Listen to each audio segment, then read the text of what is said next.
ওহ ভাই, এত রাতে আবার কে আসলো? হ্যাঁ বলুন, কি হয়েছে? হ্যালো স্যার, আপনার একটা পার্সেল এসেছে। আমার পার্সেল? কে পাঠিয়েছে? স্যার, আমার তো শুধু দেওয়ার কাজ, আপনি নিজে চেক করে দেখে নিন স্যার। আচ্ছা ঠিক আছে, ধন্যবাদ। আচ্ছা এখন দেখে নি কে পাঠিয়েছে। আজব ব্যাপার, কোনো নাম ঠিকানাই নেই। যাই হোক, দেখি কি আছে। ওহ মাই গড, এত সুন্দর পেন্টিং! এমনটা মনে হচ্ছে যে ও এখন কথা বলবে। এত সুন্দর মেয়ে আমি এর আগে কখনোই দেখিনি। আর এর হাতে দুটি ফুল দিয়ে জানি না কি বোঝাচ্ছে।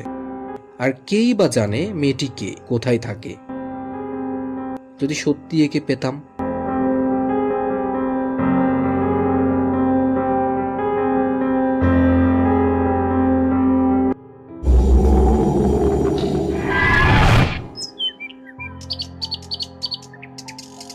হ্যালো আঙ্কেল, কেমন আছেন আপনি? আরে বেটা ফাহিম, শোনো শোনো, এইদিকে আসো। দিনকাল কেমন যাচ্ছে তোমার? আর তোমার সাথে কি সাব্বির ছিল? না আঙ্কেল, সকাল থেকে তো আমি সাব্বিরকে দেখিনি। যাই হোক আঙ্কেল, আপনি কি এই মেয়েকে চিনেন? না বেটা, এর আগে তো আমি কখনোই এই মেয়েকে দেখিনি। কিন্তু বেটা, এই দুইটা ফুল দিয়ে কি বোঝাচ্ছে? আমি নিজেও জানি না। যাই হোক আঙ্কেল, আমার একটু তাড়া আছে, আমি গেলাম। আচ্ছা বেটা, ঠিক আছে, যাও। যদি সাব্বিরকে কোথাও দেখো তাহলে বাড়িতে যেতে বলো, ঠিক আছে?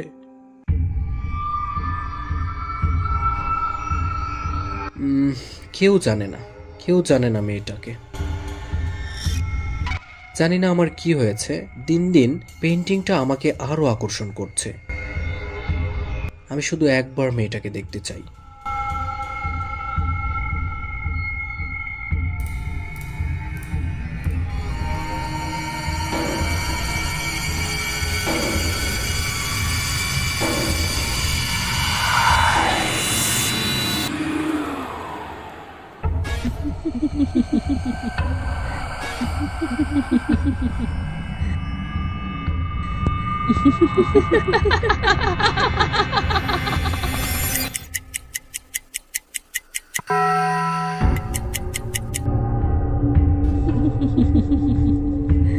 আমি জানি, আমি জানি এটা তুমি। আমি তোমাকে দেখতে চাই।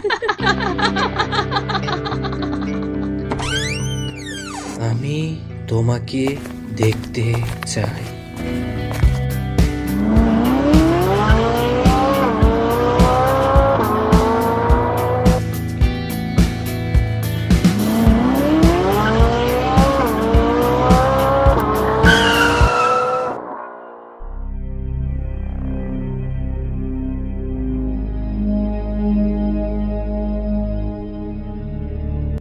হে আল্লাহ, এখানে তো আমার কোনো দোষ নেই। জানি না এ কোথা থেকে গাড়ির সামনে চলে আসলো। বাহ, এটা কেমন ছবি! এত সুন্দর! এটাকে তো আমি আমার কাছেই রাখবো। আর এই তিনটা ফুল দিয়ে ছবিটাকে আরো সুন্দর লাগছে।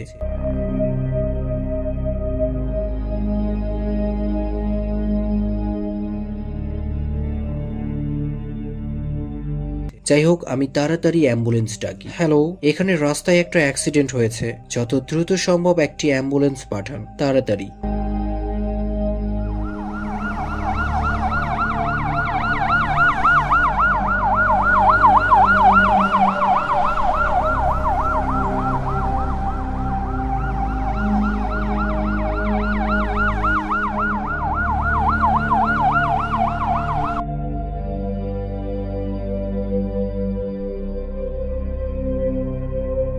এক্সকিউজ মি ডক্টর, ফাইমের কি অবস্থা এখন?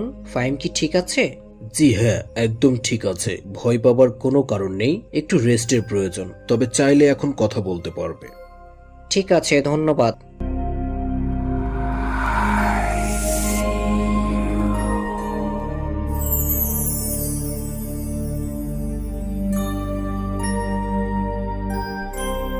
হ্যাঁ ভাই ফাহিম, কেমন লাগছে এখন তোর? এখন ঠিক আছি, বাট দেখ কি অবস্থা হয়েছে।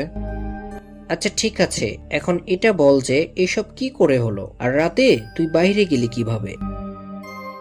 আরে ইয়ার, প্রথমে তো আমি কিছুই বুঝিনি, কি হলো কিভাবে হলো কিছুই বুঝতে পারিনি, কিন্তু যখন আমার জ্ঞান ফিরে আসলো তখন আমি সবকিছু বুঝতে পেরেছি।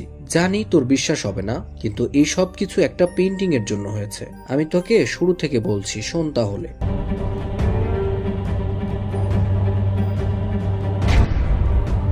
আর ইয়ার ফাহিম, যদি তাই হয় তাহলে ওই পেন্টিংটা তুই আমাকে দে, কারণ আজকে তুই না নিলে কাল অন্য কেউ একজন নেবে। তার থেকে ভালো তুই এটা আমাকে দিয়ে দে।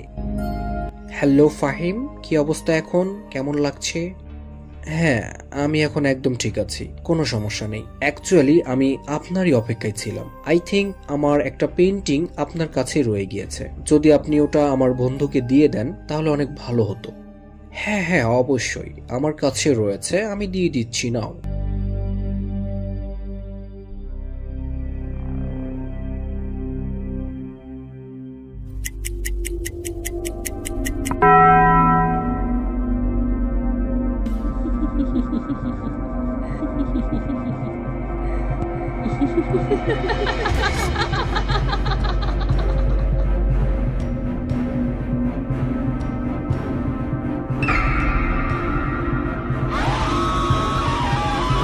এর মানে ফাহিম যা কিছু বলেছিল সেটা সত্যি। তাড়াতাড়ি ওকে ফোন দিয়ে সবকিছু বলতে হবে।